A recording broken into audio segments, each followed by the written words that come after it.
Hello, everyone, and welcome back to Talk English with Emma and Noah. I am Emma.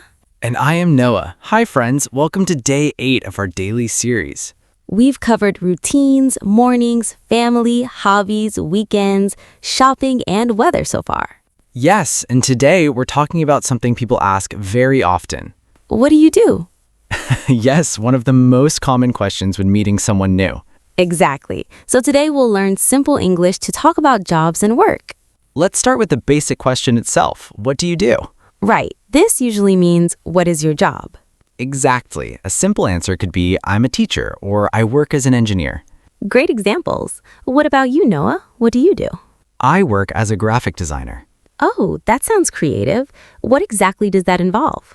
I design things like logos, posters, and websites for clients. That sounds like fun, creative work. It really is, most days. What about you, Emma? What do you do?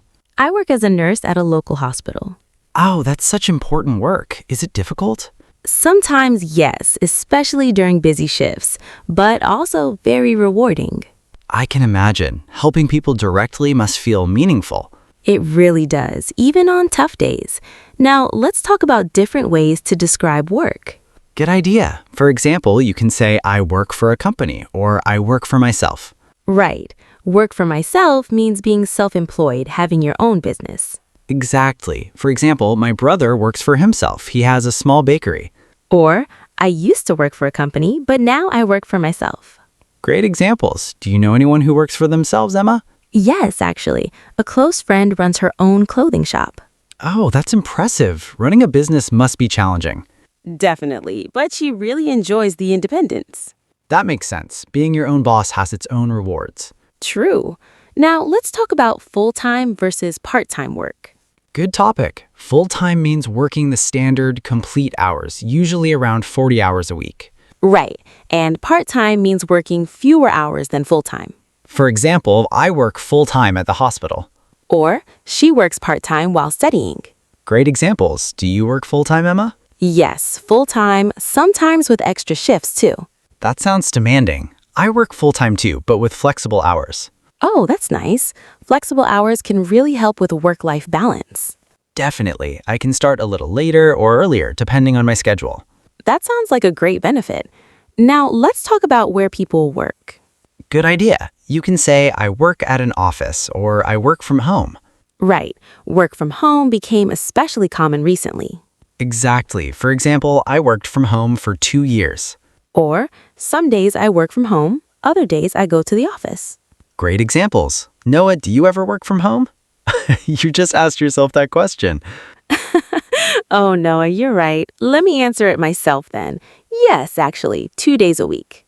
That sounds like a nice balance. I always work at the hospital since my job requires it. That makes sense. Definitely a job that needs physical presence. Exactly. Now let's talk about job satisfaction. Do you enjoy your job overall? Mostly, yes. I enjoy the creative side, although deadlines can be stressful sometimes. That's understandable. What's the most stressful part for you? Probably when clients want big changes very quickly. Oh, that does sound stressful. How do you handle that? I try to stay calm and communicate clearly with them. That's a great approach. Clear communication really helps in any job. Definitely. What about you? What's the most rewarding part of nursing for you? Honestly, seeing patients recover and feel better. That must feel incredibly meaningful. It really does, especially after a tough case. That's beautiful. Before we continue, if you are enjoying this episode, please like this video and subscribe to Talk English with Emma and Noah. This is a daily series, so there's a new episode every single day this month. Exactly. Now, let's talk about job interviews, since that's connected to this topic too. Oh, good idea. Have you had many job interviews, Emma? A few, yes. They can feel nerve-wracking sometimes. Nerve-wracking is such a useful word. It means causing anxiety or nervousness. Right. For example, job interviews can be nerve-wracking. Or the exam felt nerve-wracking, but I passed. Great examples. What's your strategy for handling nervous moments like that? I try to prepare well beforehand and practice common questions. That's smart. Preparation really does build confidence. Definitely. What about you? Any interview tips? I always try to stay honest and just be myself. That's great advice. Authenticity really does help in interviews. Exactly. Now, let's talk about career goals. Do you have any future career plans? Actually, yes, I'd love to start my own design studio someday. Oh, that's exciting. Have you started planning for that? A little, yes. I'm saving money and building experience slowly. That sounds like a solid plan. I really hope it works out for you. Thank you, Emma. What about you? Any career goals? I'm considering specializing further, maybe in pediatric nursing. Oh, working with children specifically. Exactly. I think I'd find that very rewarding. That sounds wonderful. You clearly care deeply about your work. I really do, honestly. Now, let's talk about workplace relationships too. Good topic. Do you get along well with your coworkers? Mostly, yes. We support each other a lot, especially during busy shifts. That's important. Teamwork really matters, especially in demanding jobs. Definitely. What about you? How's your relationship with coworkers? Pretty good, actually. We often collaborate closely on projects. That sounds nice. Collaboration probably makes creative work even better. It really does. Different perspectives often improve the final result. That makes sense. Now, let's talk about something everyone experiences, workplace stress. Oh, this is such a relatable topic. True. How do you usually handle stress at work, Noah? I try taking short breaks, even just 5 minutes, to reset my mind. That's a great strategy. Small breaks really do help. Definitely. What about you, especially during busy hospital shifts?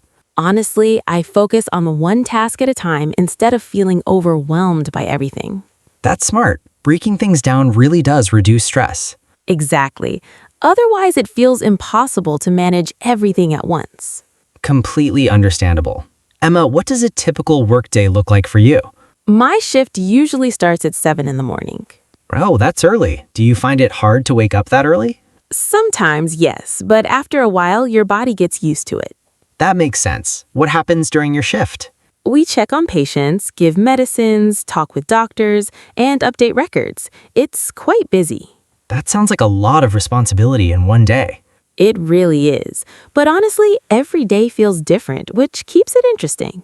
That's a nice way to look at it. What about your typical workday? Oh, wait, that's me.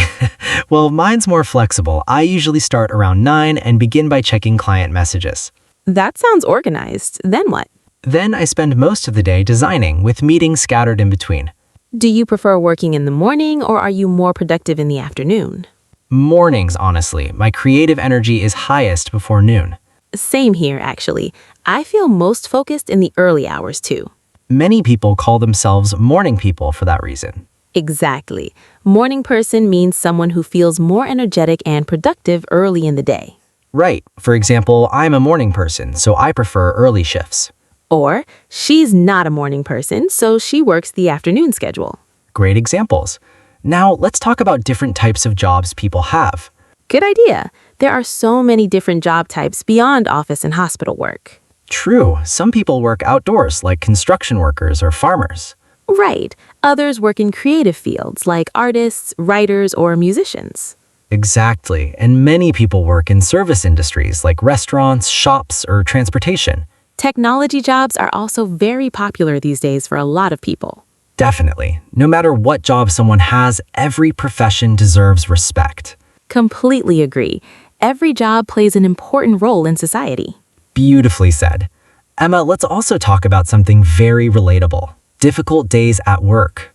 Oh, yes. Everyone has those sometimes. True. What do you do on a particularly difficult workday? I try to find one small positive thing about the day, even something tiny. That's lovely. It shifts your focus just enough to keep going. Exactly. What about you? How do you handle really tough work days? Honestly, I remind myself that difficult days don't last forever. That's a healthy mindset. And sometimes just a short walk outside or talking to a colleague helps a lot. Those are great strategies. A positive mindset at work really does make a difference. It really does. Okay, friends, we'll continue this conversation in part 2. Yes, in part 2, we'll talk about career growth, work-life balance, and our special word garden vocabulary section. So stay with us. See you right in part 2. Don't go anywhere. That's smart. Breaking things down really does reduce stress. Exactly. Otherwise, it feels impossible to manage everything at once. Completely understandable. Now, let's talk about something positive again. Career growth. Oh, good topic. Have you grown a lot in your career so far? Definitely. I started as a junior designer and slowly gained more responsibility. That's wonderful progress. What helps you grow the most? Honestly, accepting feedback, even when it was difficult to hear sometimes. That's such valuable advice. Feedback really does help us improve. Exactly. What about your career growth, Emma? I started in a general ward and slowly gained more specialized skills. That's impressive. Healthcare careers really do require continuous learning. They really do. There's always something new to learn in this field. That sounds challenging, but also exciting in its own way. It really is. Noah, do you remember your very first job? How was it different from now? Oh, definitely. My first job was much simpler, mostly small design tasks for a small company. That sounds like a nice starting point. Did you learn a lot there? I really did, especially about working with deadlines and clients. That makes sense. First jobs really do teach important basic skills. Exactly. What about your first nursing job? How was that experience? It was overwhelming at first, honestly. So much to learn very quickly. That sounds challenging. How did you manage during that period? Patience and asking lots of questions to more experienced colleagues. That's a great approach. Asking questions really does help in any new job. Definitely. Looking back, I'm grateful for that difficult learning period, though. That makes sense. Early challenges often build a strong foundation later. Exactly. Now let's talk about work-life balance specifically. Oh, such an important topic these days. True, but before that, let me ask you something fun.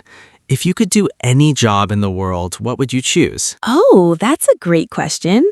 Honestly, I think I'd still choose something creative. Really? Even if you could choose anything? Yes, maybe a film director or an architect, something where I design and create. That makes sense. Very consistent with who you are. What about you? Any dream job? Honestly, I love nursing, but if I could choose freely, maybe a traveling doctor. Oh, combining travel and medicine? Exactly. Helping people in different countries, experiencing different cultures. That sounds incredibly meaningful and adventurous. It really does. Dreams are nice to have, even alongside the real job. Completely agree. Now, let's also give some advice to listeners who are starting a new job. Oh, great idea. Starting a new job can feel overwhelming. It really can.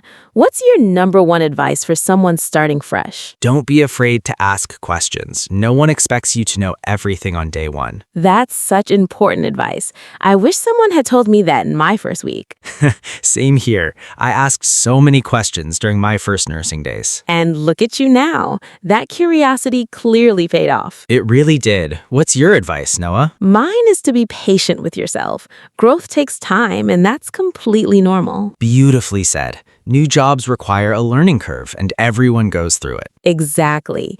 Even the most experienced people were beginners once. True. And one more piece of advice for listeners? Try to build good relationships from the very beginning. Coworkers can become your biggest support system. That's so true. I wouldn't have survived my early nursing days without my colleagues. Same for me. My coworkers taught me so much in those early weeks. Good relationships really do make any workplace feel better. Completely agree. Okay, now let's talk about work-life balance. It's such an important topic these days. True. How do you maintain balance with your busy schedule? I try setting clear boundaries, like not checking emails after a certain time. That's a great habit. Boundaries really do protect personal time. Definitely. What about you, especially with demanding hospital shifts? I try to fully disconnect on my days off, focusing completely on rest. That sounds essential, especially for such an emotionally demanding job. It really is necessary. Otherwise, burnout becomes a real risk. Burnout is such an important word here. It means extreme exhaustion from work stress. Exactly. For example, I felt burnout after months of overwork. Or taking breaks help prevent burnout. Great examples. Burnout is something everyone should watch carefully for. Completely agree. Self-care really does matter, no matter your profession. Beautifully said.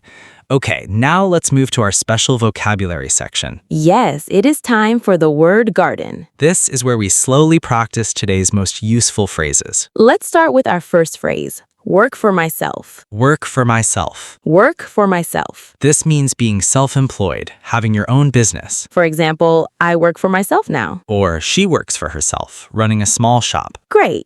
Our next phrase is work from home. Work from home. Work from home. This means doing your job from your house instead of an office. For example, I work from home twice a week. Or many people started working from home recently. Perfect. Our third phrase is nerve-wracking. Nerve-wracking. Nerve-wracking. This describes something causing anxiety or nervousness. For example, job interviews can be nerve-wracking. Or the exam felt nerve-wracking. Excellent. Our fourth phrase is full-time. Full-time. Full-time. This means working standard, complete hours, usually around 40 hours a week. For example, I work full-time at the hospital. Or she's looking for a full-time job. Wonderful. Our next phrase is work-life balance. Work-life balance. Work-life balance. This describes the balance between your job and your personal life. For example, I'm trying to improve my work-life balance. Or good work-life balance helps prevent stress. Lovely. Our final word today is burnout. Burnout. Burnout. This means extreme exhaustion from work stress. For example, I felt burnout after a tough month. Or taking breaks helps prevent burnout. Now let's put all these phrases into one full work story. Listen first. I used to work from home, but now I work for myself. My first big client meeting was nerve-wracking, but it went well. I work full-time now, and I really try to protect my work-life balance so I don't experience burnout. Beautifully done. Let's say it slowly together. I used to work from home. But now I work for myself. My first big client meeting was nerve-wracking. But it went well. I work full-time now. And I really try to protect my work-life balance. So I don't experience burnout. Wonderful practice, everyone. Now it's your turn. Try describing your own job using today's phrases. You can write about your work in the comments below. For example, start with I work as and continue from there. There is no wrong answer. Just try and your English will improve. That is the real secret. Practice a little every single day. I completely agree. Now, before we finish, let's review today's key phrases. Work for myself, Work from home, nerve-wracking, full-time, work-life balance. burnout. These 6 phrases can help you talk about almost any work situation. True. And remember, every job, big or small, deserves respect and pride. So friends, tell us in the comments, what do you do? Keep your answers simple. Practice is more important than perfection. If this episode helped you, please like this video. And subscribe to Talk English with Emma and Noah, because tomorrow brings day 9 of our series. Yes, many more episodes are coming every single day. So make sure you subscribe and turn on notifications. Today's conversation made me appreciate my job even more, honestly, Noah. Same here. It's always nice reflecting on our work sometimes. Definitely. Thank you everyone for listening and learning with us today. Keep speaking a little English every single day. See you tomorrow for day 9 of our series. Goodbye, everyone. Bye.